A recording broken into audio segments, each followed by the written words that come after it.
Hey guys, so the topic I have is groin strain. Anything with a rehabbing of groin strain, just a couple things you need to keep in mind. Number one should be a plenty of time for rest, allowing the muscle to recover and be back at its full strength is majorly important to how the rehab is going to take to the athlete.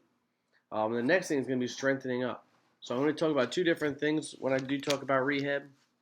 Stretching exercises and also strengthening exercises. Um, any type of rehab, again, should be always done when the person is pain free. A majorly important thing is a static stretching. There should be no dynamic stretching. There should be no bouncing.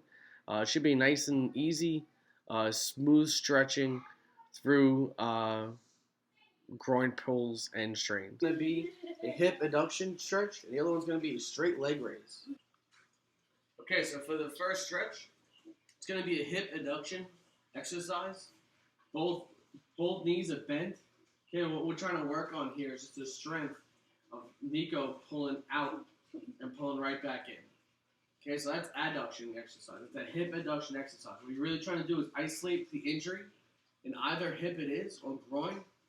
And really just trying to add strength to that joint. Okay, and then the second one is going to be the straight leg extension. Okay, what we're trying to work on here is the hurt leg is going to be the straight leg.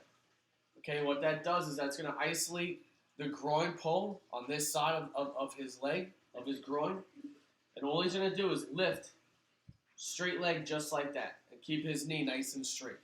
Okay, not bending the knee also isolates where that groin is and all those muscles in there.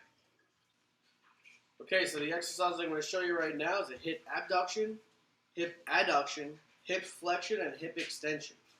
First, we're going to do the hip abduction. It's going to be away from the body, so it's actually going to be like this.